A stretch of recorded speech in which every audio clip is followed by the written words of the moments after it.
다른 사람, 일상에서, 사회에서, 내가 사는 삶에서 타인과의 관계적인 맥락이 굉장히 중요한 거예요. 그 안에서 내가 역동적으로 바뀔 수 있는 거예요. 서양에서는 가장 중요하다고 하는 게 뭔가 하면 일관성입니다. 여러분, 서양에서 인간이 본능적으로, 본질적으로 갖고 있는 동기 중에 하나가 일관성에 대한 욕구가 있다라고 이론을 만들었어요. 그러니까 사람들은 일관되려고 그런다는 거예요. 한국 사람은 그게 없다는 게 아니라 한국 사람들은 그 이론에 맞춰서 설명을 하자면 잘 안 맞아요. 왜냐? 한국 사람들은 내가 누구랑 있느냐에 따라 내가 좋아하는 게 바뀌어요. 서양 사람들은 대부분 물어보지도 않아요. 뭐 먹을 건지. 각자 자기가 먹을 거 사면 돼요. 우리나라 사람은 편의점 들어가자마자 꼭 너 뭐 마실 거야? 이러고 물어봐요. 남 먹는 걸 왜 신경을 써요? 재밌는 건 뭔가 하면 걔가 뭘 사느냐에 따라 내가 뭘 사는 게 또 바뀌어요. 왜냐? 항상 저 어떻게 해볼 수, 같이 먹을 수 있지 않을까 이런 생각을. 식당에 가서 메뉴를 고를 때도 서양 사람들은요, 먹다 남기는 한이 있어도 자기 거 자기가 골라요.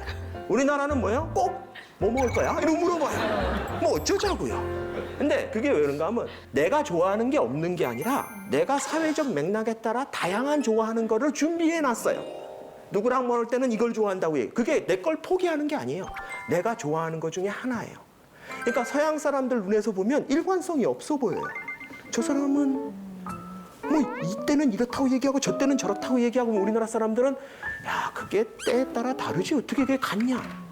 그런데 그 때에 따라 다른 게 집단주의 사회에서는 자기가 집단 속에 어느 집단에 있느냐에 따라 다르고 우리나라 사람들은 누구와 있느냐가 달라요.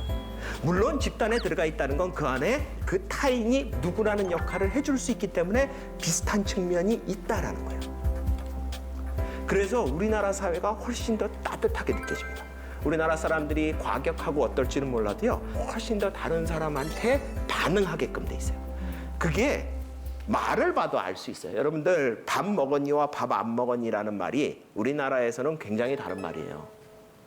근데 서양에서는 밥을 먹었니? 라고 물어볼 수 있고 밥을 안 먹었니? 라고 물어볼 수도 있는데 대답이 내가 먹었으면요, 그냥 yes I did예요.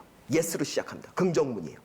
상대방이 뭐라고 물어보건 내가 먹었으면 yes예요. 내가 안 먹었으면 no입니다. 근데 우리나라 사람들은요, 상대방이 뭐라고 물어보느냐에 따라 내 답에 달라져야 돼요. 만약에 밥 안 먹었니? 근데 네, 먹었어요. 아니, 밥 안 먹었냐고. 예, 먹었다고요. 아니, 내 말을 잘 들어봐. 밥을 안 먹었냐고. 그런데 예, 먹었어요. 그럼 우리나라 사람들은 대번에 뭐라 그러냐면 너 내 말 안 듣지? 이 얘기는 뭔가 하면 서양의 언어는요, 기술의 언어입니다. 기술의 언어는 뭔가 하면 있는 그대로를 정확하고 자세하고 효율적으로 기술하는 거예요.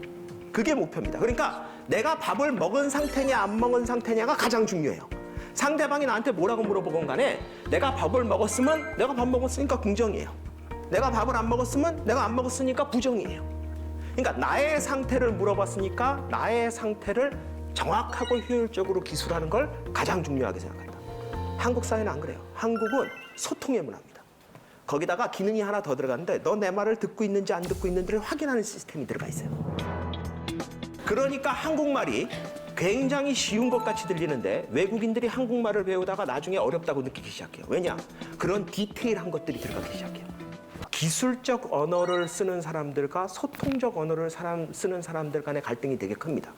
그러니까 어떻게 보면 기업하는 사람들이나 정부에 있는 사람들은 매뉴얼상 기술적 언어를 쓰게끔 돼 있어요. 말 하나하나에 굉장히 큰 변화를 가져올 수 있기 때문에 어떻게 보면 기술적 언어를 쓰도록 트레이닝을 받고요. 그런 말 아니면은 조심하도록 돼 있어요. 그런데 우리 일상 한국 사람들은 그렇지 않습니다. 소통의 언어를 쓰도록 하죠. 아마 대한민국이 지금까지 살아오면서 불통이라는 단어를 굉장히 많이, 특히 정부에 대해서 많이 쓰는데, 물론 불통인 정부의 특성이 있어요. 우리가 국민들이 불통이라고 느끼는 그 일부분은 바로 이런 기술적 언어와 소통의 언어의 사용의 빈도와 정도의 차이에서도 기술할 수 있다는 거예요. 예를 들어서 옛날에 광우병 같을 때 기술적으로 대답을 한다는 얘기는 뭔가 하면 광우병에 걸릴 확률을 얘기하면 돼요. 네가 평생 동안 40년 동안 광우병에 걸릴지도 모르는 소를 하루에 몇 톤 꾸준히 먹으면 건강 확률이 몇 프로가 되고 이런 얘기를 하면 이건 정확한 기술의 용어예요. 그렇죠? 근데 그렇게 얘기하면 국민들 입장에서는 뭐야? 지금 내가 불안하다고 얘기하고 있는데 너는 지금 나한테 숫자를 갖다 대니? 약간 이런 느낌이 있어요. 이게 소통의 언어와 기술의 언어의 간극이에요. 아마 어떻게 보면 남자들이 일반적으로 기술의 언어를 더 많이 써요. 그거는 성향상도 좀 그렇고 아직까지는 대한민국에서 남자들이 사회생활을 더 많이 해요. 직장생활을. 특히 이제 기성세대들.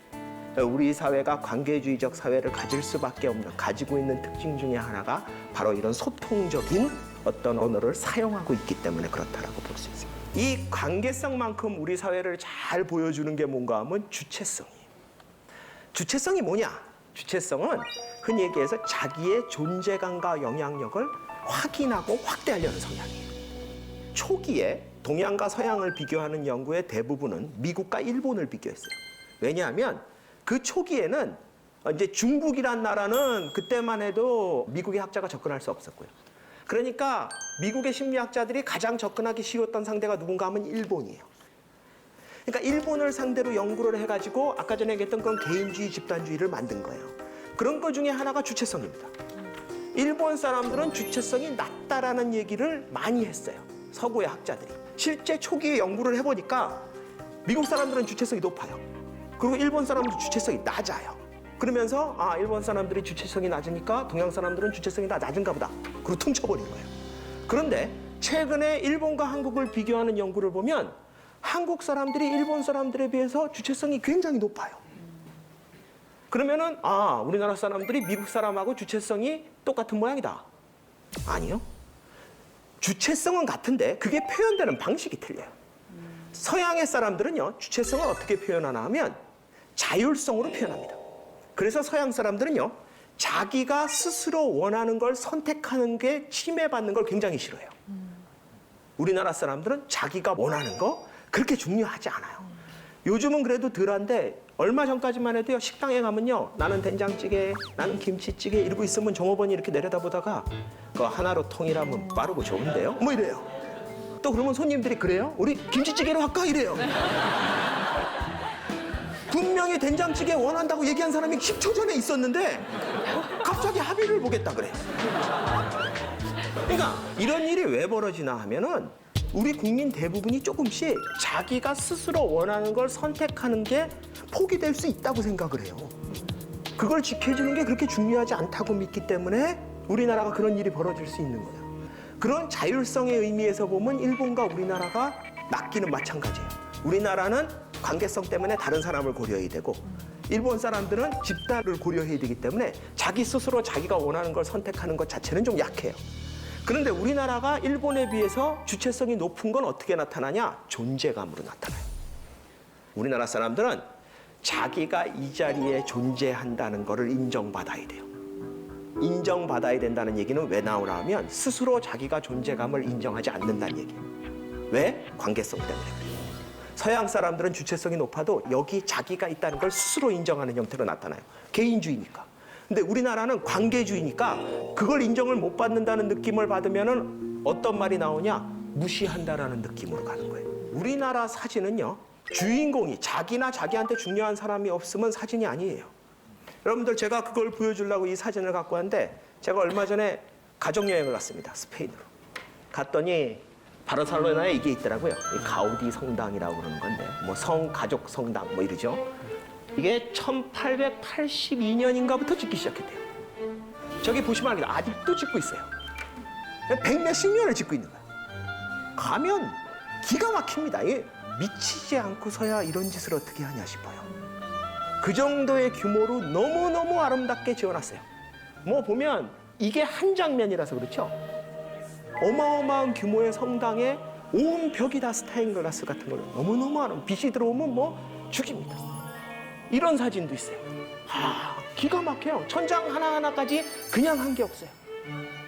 이게 가우디의 인생의 역작이에요. 대표적인 거라 그러죠. 이 사진하고 이 사진하고 한번 비교해 보세요. 이 두 아이가 제 인생의 역작이에요. 아직도 찍고 있어요. 우리나라 사람들이 사진을 이렇게 찍으면 초점이 우선 안 맞아요. 왜냐? 사람에다 초점을 맞춰야 뒤게 안 보이는 거예요. 절반 이상은 가렸어요. 자, 이 두 사진이 있을 때 여러분들은 나중에 두 개 중에 어느 걸 킵하실 거예요? 오른쪽?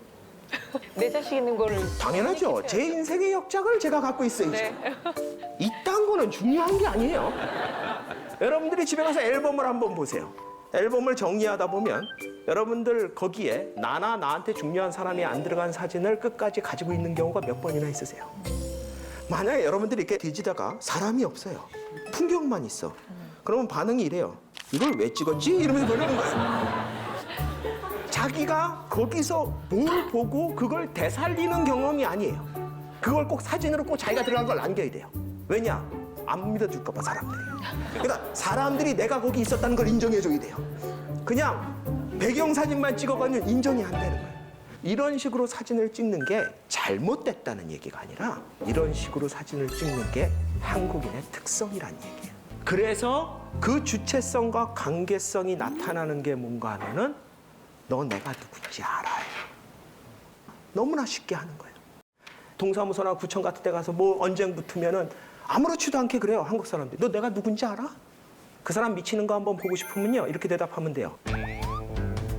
몰라. 우리나라 국민이 5천만인데 내가 누군지 알게 뭐예요? 우리나라 사람들은 이 관계성과 주체성 때문에 갑질이 생기는 거예요. 나를 인정해줘야 되는 거예요. 그 사람이 바보라서 원칙을 모르고 그런 게 아니에요. 우리 대한민국의 많은 갑질이 여러분 모두 다 해당해요. 여러분이 식당에 가면 여러분이 갑이에요. 거기서 일하는 분들은 을입니다.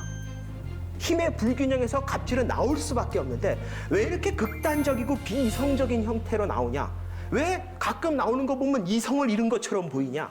그 이유가 뭐냐? 자기가 무시받았다는 느낌을 받아서 그래요. 지금 많은 세대 갈등이 있다 그러는데 세대 갈등의 원인 중에 하나는 이 주체성이에요. 왜냐? 여러분들 대한민국을 이만큼 잘 살게 만들어 놓은 기성세대, 그러니까 여기 젊으신 분들의 할아버지 세대쯤, 여기 나이 드신 분들의 부모님 세대쯤은요, 그분들은 주체성이 만땅으로 채워지신 분들이에요. 왜냐하면 그분들은요, 대한민국에서 다 처음 해봤어요. 다리도 처음 나봤고요, 학교도 처음 만들어봤고요, 이런 세트장도 처음 만들어봤고, 방송도 처음 만들어봤고, 뭐든지 다 처음 해본 사람들의 특징이 뭔지 아세요? 자기 마음대로 할 수 있다는 거예요. 그분들은 그러면서 뭐예요? 다 자기가 한 것 같은 거예요. 왜냐? 그때는 조직이 다 작았어요. 그때는 내 존재감을 100% 느끼면서 내 마음대로 할 수 있는 시대였어요. 지금 우리 부모님 그런 세대들 중에 대학을 나온 분들, 고등교육을 받은 분들이 얼마 되진 않지만 그분들이 그 교육을 받을 때 그분들의 부모님들은 잔소리 안 했어요. 왜냐? 그분들은 교육을 받아본 적이 없거든요. 대부분. 그래서 지금 이 대한민국의 경제 발전을 이끈 기성세대가 교육을 받을 때 그 부모님들은 하는 소리가 뭐였어요? 밥은 먹었니? 건강 챙기고 믿는다. 뭐 이런 소리 하면서 봤어요. 그러니까 자기 마음대로 한 거예요. 공부도 자기 마음대로 해보고. 근데 그렇게 해서 주체성을 만땅으로 채우신 강하신 분들이 무슨 짓을 했냐? 젊은 세대들이 판단해야 될 것까지 자기 마음대로 다 해버리려고 그래요. 젊은 세대들이 공부하려고 그러면 야 그거 아니다 이거다. 저거 해보려고 그러면 그거 내가 해봤는데 안 되더라. 뭐 한다 그러면 야 그거 저 텔레비전에 야 하버드간에 나온다 야 와서 봐라. 내가 공부한다는데 그것도 내 마음대로 못하게 해요. 학원은 여길 가라 뭐 모든 걸 다 그런 식으로 우리 사회가 만들어버렸어요. 그러니까 뭐예요? 그나마 주체성이 한국 사람들은 강한데 누가 시키는 대로 하면 불만이 많아요. 이 불만을 해소하는 방법은 두 가지예요. 자빠지는 거예요. 뭐 어차피 내가 할 것도 아니고 내가 해봐야 의미 없는데 무기력해지는 거예요. 또 하나는 뭐예요? 분노하는 거예요. 지금 우리 사회가 그 갈림길에 있는 거예요. 대한민국을 이런 어떤 세계의 유례가 없는 경제 발전을 이끌었던 바로 그 원동력이 바로 우리 스스로를 불행하게 만들 수밖에 없다는 거예요. 여러분들이 주인공이 되고 싶어요. 그건 누구나 그래요. 특히 다른 사회에 비해서 한국 사람들이 더 그래요. 문제는 주인공 되기가 얼마나 힘든데요. 옛날에 200명이 모여 있을 때는 나 한 명 빠지면 200분의 1이 빠지기 때문에 다 알아요. 요새 대기업 같은데 30만 명인데 나 빠지면 압니까? 옛날에는 우리의 기성세대들은요, 자신의 존재감을 느끼고 싶지 않아도 느끼면서 살 수밖에 없었어요. 이제는 뭐예요? 여러분들은 75억 인구 중에 한 명이 돼버렸어요. 우리나라가 왜 이렇게 불행할까요? 가진 게 없어서 불행하다 그러면요, 솔직히 대한민국 70년 역사에서 지금이 가장 행복해야 되는 거 맞아요. 왜냐? 가진 건 더 많은 거 맞아요. 우리가 가진 것 때문에 불행해진다면 지금 아무도 불행하면 안 돼요. 상대적으로는, 평균적으로는. 가진 것 때문에 불행한 게 아니라 그 수많은 사람들한테 인정받을 일이 별로 없기 때문에 그래요. 한턱 쏠 일도 별로 없어졌고요. 내 존재감을 알아주는 사람도 별로 없고요. 그런 한국 사회에서 우리가 어떻게 살아야 되냐, 어떻게 주인공으로 살 거냐, 딱 두 가지예요. 하나는 뭐예요? 나를 인정하는 수밖에 없어요. 과거처럼 남한테 의존하고 다른 사람한테 존재감을 받는 시대가 아니에요. 여러분들이 그러려면 전 세계 75억 인구한테 존중받아야 돼. 존재감이 있어야 돼. 50년 전, 60년 전에는 미국의 제일 부자가 누군지 대한민국 국민들은 거의 몰랐어요. 대한민국 부자가 전 세계에서 제일 부자인 줄 알았어. 지금도 우리나라에서 제일 부자라는 분들 얘기 들으면, 재산 얘기 들으면 그래, 와, 저렇게 돈이 많아? 그런데 그런 분이 전 세계 무슨 500대 부자에서 보면 랭킹이 200이니 300이니 이런 거 얘기 보면 뭐 지난해나 뭐 별로 다를 것 같지 않은 것 같아요. 이런 시대에 살고 있는 거예요. 여러분이 뭘 해도 전 세계 75억 인구랑 비교될 거라는 거예요. 여러분의 존재감을 강하게 느껴주는 여러분 주변에 있는 사람들은 아빠, 엄마, 형제, 자녀 정도뿐이 안 돼요, 이제.